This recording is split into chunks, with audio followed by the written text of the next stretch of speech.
টুকি তোর বৌদি যদি কয় যে আম পায়রা দিত তাহলে পায়রা দিম, লাগলে পর আমি মাইর খাই, বাড়ি খাই, কোনো ব্যাপার না। ও বৌদি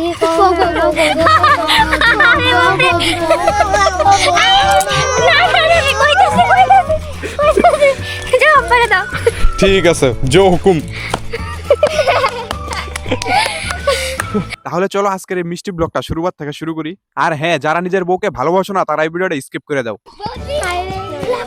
এই বনুগুলা কালকে থেকে রাস্তায় যেখানে যেই ফুলি পাইতেছে আইন সুন্দরীর হাতে তুলে দিতেছে, মানে এতে বোঝা যাইতেছে যে সুন্দরীরা সবাই পছন্দ করে। আর সব ছেলেরা এই জিনিসটাই চায় যে নিজের বউকে তার পরিবারের সবাই, আত্মীয় স্বজন সবাই যেন পছন্দ করে, সবাই যেন ভাবে যে না, সবাই যেন বলে যে ভাই তোর বউটা আসলেই ভালো। এই জিনিসটা আমি শুনতে পাই, এই জিনিসটা আমি শুনি, আমার প্রচন্ড ভালো লাগে, মনের ভিতরে একটা অন্যরকম সুখ, বুঝলো? এই জিনিসটা একমাত্র ছেলে মানুষটাই ফিল করতে পারে। তাহলে চলো আজারে কথা না কয়ে লোকেশনটা তোমাদেরকে আমি বলি। এটা হচ্ছে রামপুর সাহেব ডিগ্রি। এখানে সাহেব ডিগ্রিতে আমার পিসির বাড়ি। এখানে আমি ছোটবেলা থেকে আসতাম। আমার সুন্দরীকে নিয়ে আজকে প্রথমবার যেহেতু আসি, তো তারপর ভাবলাম যে না, পাশে যেহেতু চাপাতি বাগানটা আছে নিয়ে যাই। তার মধ্যে সুন্দরীর নজরে পড়ে গেছে কিছু লজ্জাপতি গাছ। আর লজ্জাপতি গাছ দেখলে পরে ওখানে থামবো, লজ্জাপতি গাছগুলো লজ্জা দিব, তারপরে এখান থেকে যাইবো। আর তারপর আরো লজ্জা দেওয়ার লোক একটা গরু এসে পড়ছে। তো গরু দেখলে পরে, মানে গরু বলতে কি যে কোনো জীবজন্তু দেখলে পরে প্রচন্ড ভয় পায়, কেন জানি না। মেয়ে মানুষ বলতে এখন কিসের জন্য ভয় পায়। আবার এই মেয়েগুলাই কিন্তু পরবর্তী সময় এই গরুগুলার পালে, ছাগল পালে, ঠিক আছে, হাতি পালে, ঘোড়া পালে। আগে যে সময় স্কুলে পড়তাম, ঠিক আছে, তখনকে একটা প্রশ্ন দিয়া মানে আইতো পার্থক্য লেখো যে শহর ভার্সেস গ্রাম। আমরা অনেক কিছুই লিখতাম, শহরে বড় বড় অট্টালিকা থাকে, ঠিক আছে, গ্রামের মধ্যে সেই জিনিসগুলো থাকে না, গ্রামে চাষ হয়, শহরে হয় না। কিন্তু আজকের একটা জিনিস মানে মাথার মধ্যে এলো যে শহরে ভাই প্রচুর গরম, কিন্তু গ্রামে একদম ঠান্ডা, শান্তশিষ্ট পরিবেশ আর মলিন হাওয়া, তাই না? এটা একটা বড় ডিফারেন্স, ঠিক আছে, এটা নোট করে রাখো যারা যারা এখন ওই প্রশ্নটা পাও স্কুলের মধ্যে, ঠিক আছে? মজা লাগবে কারে?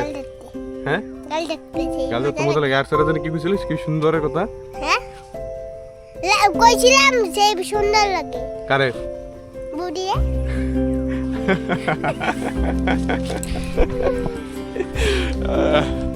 তো ফাইনালি সেই চাপাতি বাগানে পৌঁছে গেছে অনেক কষ্ট আর পরিশ্রমের পর। শুধুই একটা রিল বানানোর লাগে এত কষ্ট, এত পরিশ্রম।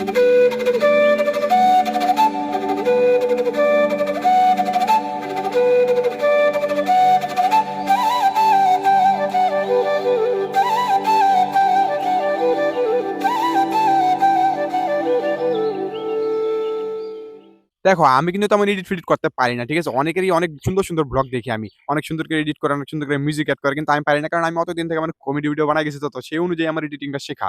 মানে এনে অনেকগুলো আম গাছ, ঠিক আছে, মানে কইতে গেলে একটা আম বাগান আছে, কিন্তু আম বলে খাইতে দেয় না। মানে বাগান যেহেতু কেমন করে খাইতে দেবো, তাই না? তো আজকে আম চুরি করা মিন থেকে, আর বাড়িও বলে নি সামনেই। এই যে গাছের মধ্যে আম আছে অনেকগুলা, এই যে দেখো আম, এই যে দেখো গাছের মধ্যে আম,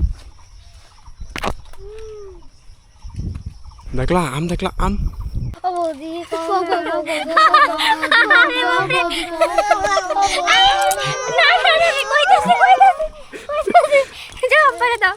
ঠিক আছে, জো হুকুম।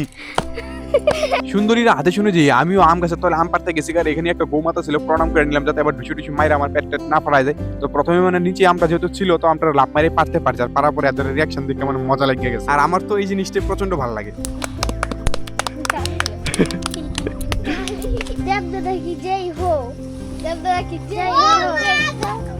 সত্যি কথা কইতে গেলে আমি ছোটবেলা থেকে কোনোদিনও কারো কাছ থেকে আম চুরি করি নাই, ফুল চুরি করি নাই, কিন্তু বিয়ার পরের থেকে ফুল চুরি করি, আর আজকে আমি আমও চুরি করতেছি সুন্দরীর জন্য। গুপ্তধন পেয়েছি, আমি খুব লাকি। গুপ্তধন পেয়েছি আমি, ভাগো ভাগো ভাগো। নমো নমো নমো নমো নমো। যা সালা কিসমিনুই খাইয়ে গেছি আজকে। বাগানের মালিক মনে টের পেয়ে গেছে, কইতেছে আম চুরি করতেছ। হ্যাঁ, আমটা কই বসছে? আরে আম পারতাছি না গো, একটা খালি পারলাম। মানে আম বাগানের মালিক একজন, আরেকজন ছিল গাছের থেকে আম পারতাছস, মালিকটা জিগাইছস।